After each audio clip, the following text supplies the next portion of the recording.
Semua, Assalamualaikum warahmatullahi wabarakatuh. Kembali lagi kita dalam video pembelajaran tentang e-views dalam pertemuan praktikum mata kuliah ekonometrika pertemuan 5 minggu ke-13, di mana minggu ke-14 kita sudah menjelaskan tentang pengertian e-views, dan kita juga sudah belajar tentang uji data panel dan uji asumsi klasik. Di mana di dalam uji data panel dan uji asumsi klasik ini kita sudah membuat uji Common Effect Model atau CEM. Terus juga kita udah bikin uji Fixed Effect Model atau FEM. Kemudian di sini kita juga melakukan uji Chow, yaitu uji membandingkan model mana yang paling baik antara model CEM dengan model FEM. Oke. Selanjutnya kita juga sudah melakukan uji Random Effect Model atau RAM. Terus kita melakukan uji Houseman atau kita membandingkan model mana yang paling bagus antara model FEM dengan model RAM. Terus uji yang terakhir adalah uji Lagrange Multiplier. Nah, di mana di sini kita uji model mana yang paling bagus antara model CEM atau model RAM. Oke. Nah, selanjutnya di sini ada uji asumsi klasik. Uji asumsi klasik, di mana di sini terdapat uji normalitas, uji multikolonialitas, uji heteroskedastisitas atau kita biasa sebut Skibidiu, uji Skibidiu. Nah, dan terakhir adalah uji autokorelasi. Oke. Nah, sekarang yang kita bahas pada pertemuan kelima week 13 adalah uji hipotesis, yaitu ada uji R-square, uji t-test, uji F-test. Oke. Nah, dan juga dilanjut dengan uji logit dan probit. Oke, teman-teman, mungkin kita buka juga tentang e-views-nya. Di sini kita buka tentang e-views, dimana kemarin kita udah selesai ya belajar tentang CEM, FEM, RAM, Receipt, Research, uji Chow, uji heteroskedastisitas, Houseman, Lagrange Multiplier, terus multikolonialitas, terus cara buat objek YX 1 sampai X5 gitu kan. Nah, sekarang kita melakukan uji hipotesis. Namun sebelum kita masuk ke uji hipotesis, di sini aku mau jelasin tentang uji R-square. Uji R-square ini atau koefisiensi determinasi, yaitu untuk mengukur seberapa besar kemampuan model dalam menerangkan variasi variabel dependen. Nilai dari koefisiensi determinasi berada di antara 0 dan 1. Jika nilai R-square-nya kecil, berarti kemampuan variabel independen dalam menjelaskan variabel dependen terbatas. Begitu juga sebaliknya. Jika mendekati 1, maka variabel independen dapat memberikan informasi yang dibutuhkan untuk menjelaskan variabel dependennya.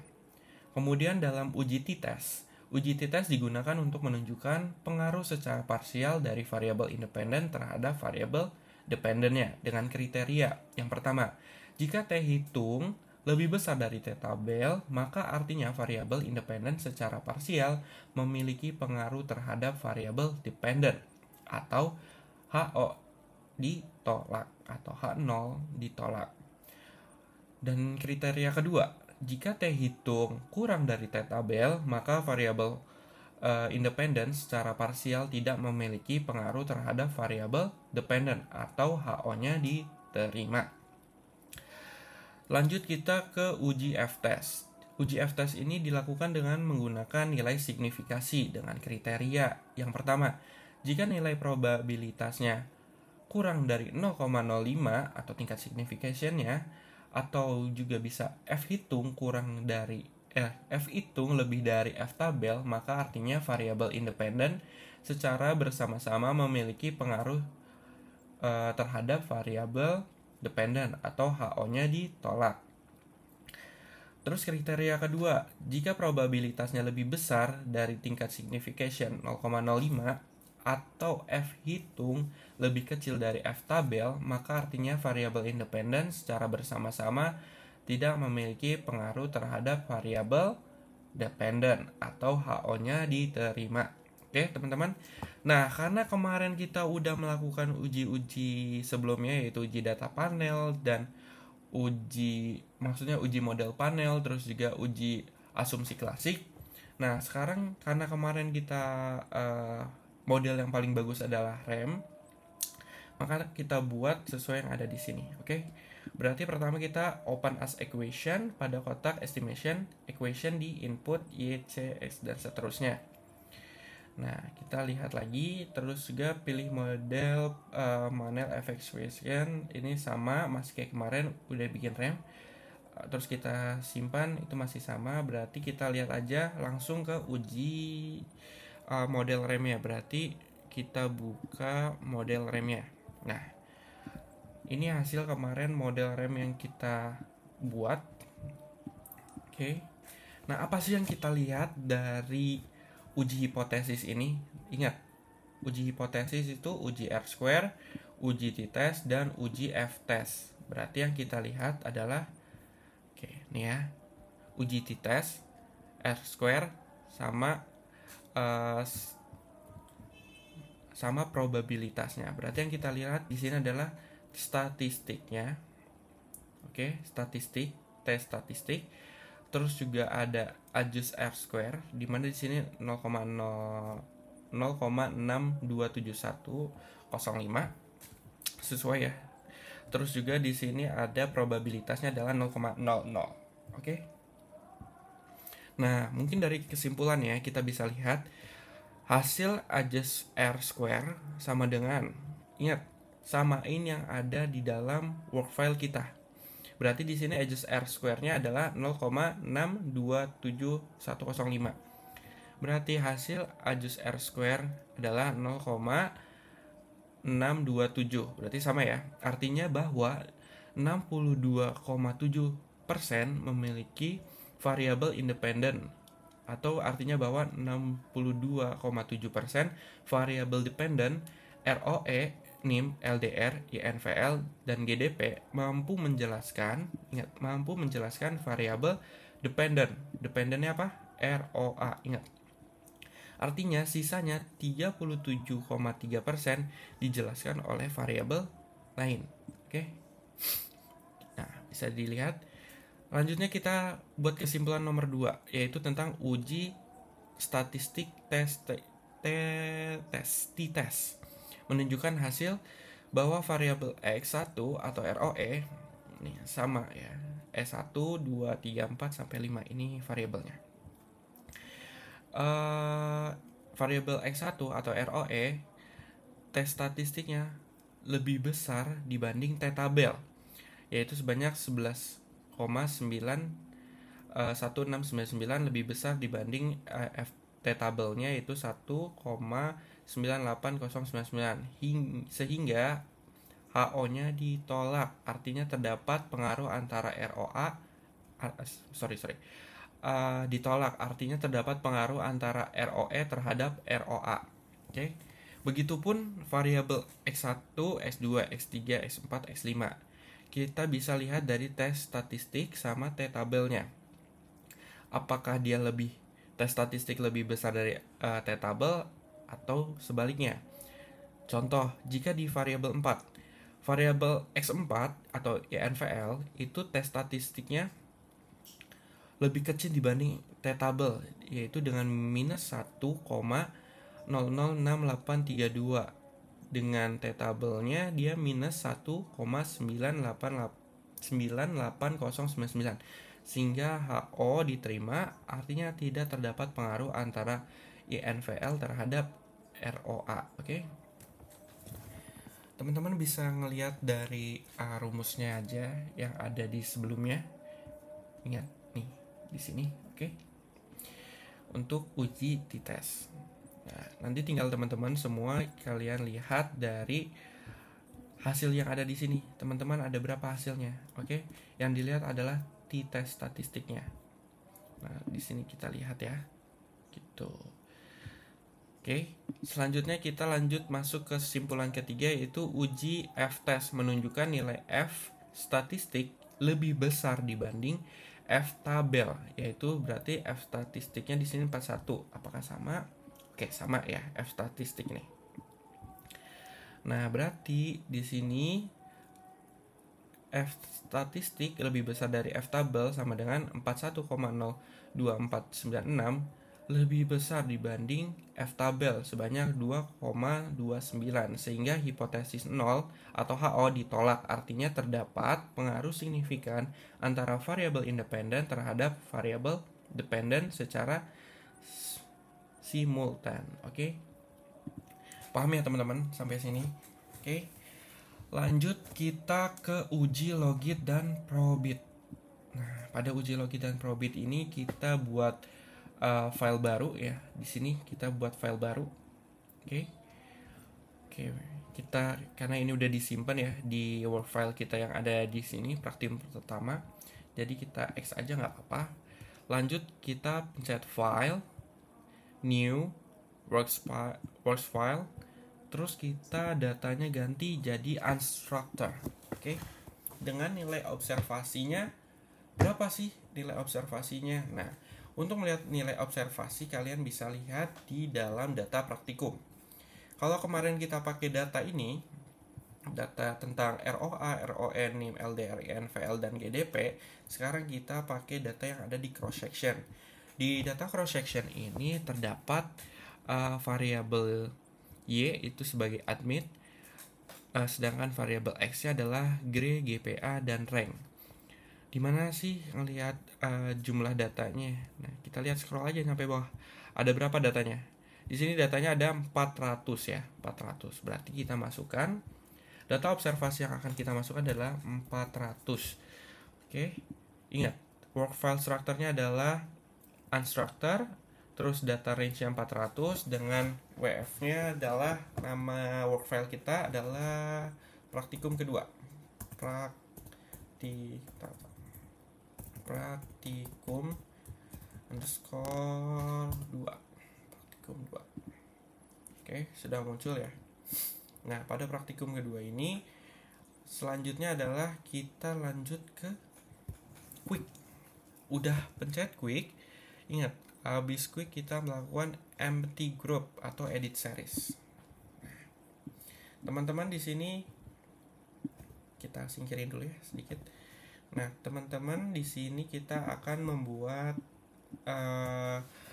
datanya dari mana? Dari sini. Kita copy paste aja. Oke. Dari admit, GPA, grade, GPA, dan rank.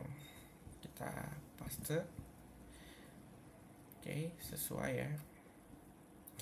Nah, dimana di sini nilainya adalah segini.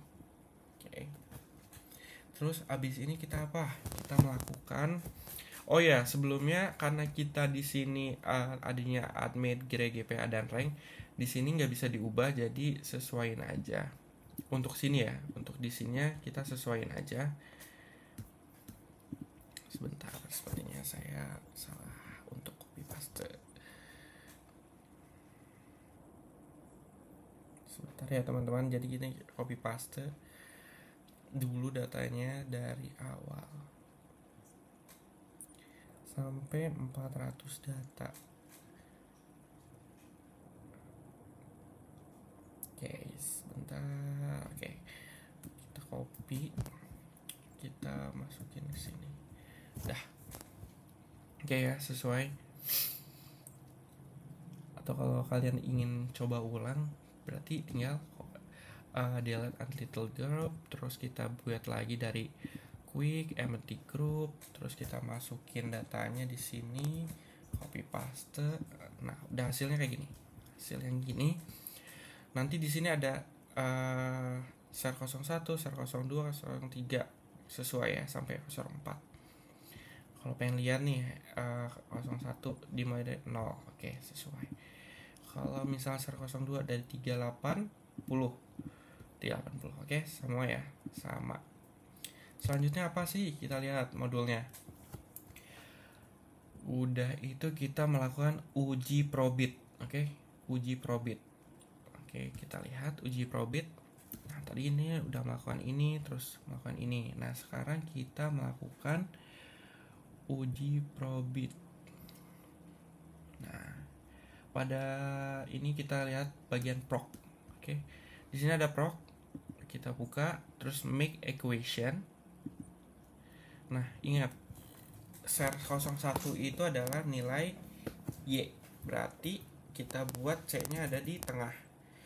Berarti ser 01 C spasi ser 02. Ingat C-nya yang di belakang dihapus, ganti di sini ganti binary karena kita mau uji probit dan logit. Oke, teman-teman. Kalau udah langsung kita oke. Nah, ini dia hasilnya. Oke, teman-teman bisa lihat. Kita simpan aja kali ya ini biar tidak mengganggu. Nah, ini dia hasilnya. Oke. Nah, apa sih yang kita lihat di sini? Yang kita lihat adalah nih R square sama probabilitasnya.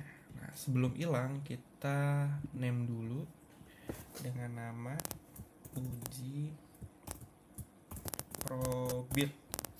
Oke. Di probit. Oke, kalau udah, nah, apa yang kita lihat ini uji probit dan logit, berarti di sini probitnya dia di bawah 0,05 berarti diterima ya, aman ya. Terus ada MC Fedden R square. Nah, ini untuk melihat uji probitnya gitu. Nah, selanjutnya kita setelah uji probit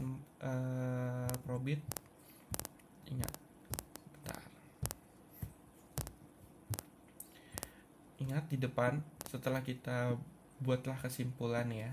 Kalian buatlah kesimpulan dari hasil probabilitas, lihat di MCF dan R square-nya. Nah, lihat probabilitasnya berapa, lihat MCF dan R square-nya berapa. Terus kalian bikin kesimpulannya. Selanjutnya kita melakukan uji goodness of fit model. Berarti selanjutnya di sini karena tadi udah dimasukin ya, ingat. View, terus goodness of fit model, terus langsung oke aja. Oke. Kita langsung oke aja karena nggak ada yang diganti. Oke, kita oke. Nah, hasilnya segini. Oke. Nah, kesimpulannya probabilitasnya lihat, berarti di sini muncul hasil goodness of fit-nya. Terus lihat hasil HL statistik, buatlah kesimpulan probabilitas. Jika probabilitas lebih dari 0,05 maka modelnya dapat diterima fit atau cocok dengan data observasi, apakah cocok atau enggak gitu ya. Kita lihat dari ini HL statistiknya. Tuh HL statistiknya. Oke, teman-teman. Biar nggak hilang kita freeze, terus kita name, kita ubah uji goodness. Nah, di sini ada ya. Oke.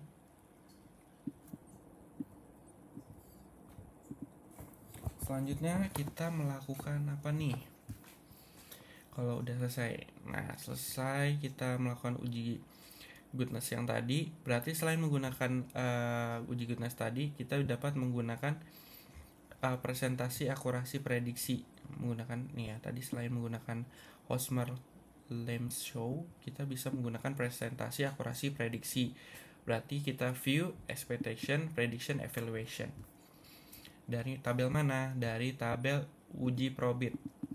Nah, pencet lagi aja uji probitnya. Oke. Terus kita pencet tabelnya, lanjut view, cari expectation, prediction, evaluation. Oke, udah 0,05. Oke, kita oke saja. Nah, maka hasilnya dapat kayak gini. Oke, sama ya semua. Nah, yang dilihat adalah bagian ketiga dari bawah, berarti adalah incorrectnya, tentang benar enggaknya. Nah ya, correct dan incorrectnya dia berapa persen nanti. Oke, bisa dilihat. Nah, itu mungkin untuk uji probit. Kita buat aja freeze sebagai uji apa namanya tadi ya? Uji expectation.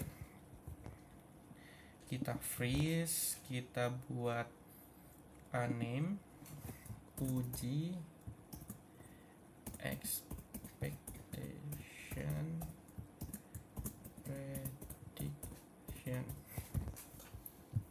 Oke, sesuai ya.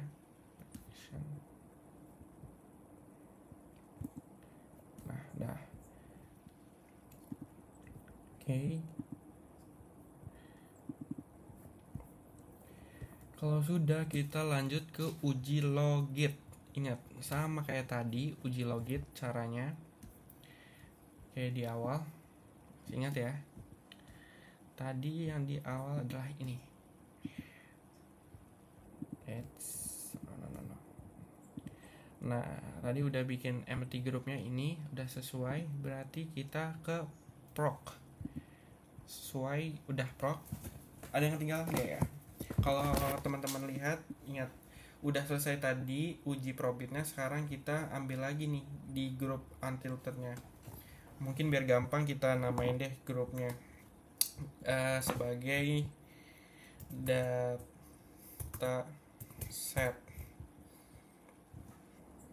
dataset kedua, dataset 2. Nah, nanti ada ya di sini. Oke, kalau udah berarti proc make equation, seriesnya diganti lagi, habis 01 C, baru share 02 C yang di belakang dihapus. Terus metode yang kita gunakan adalah binary.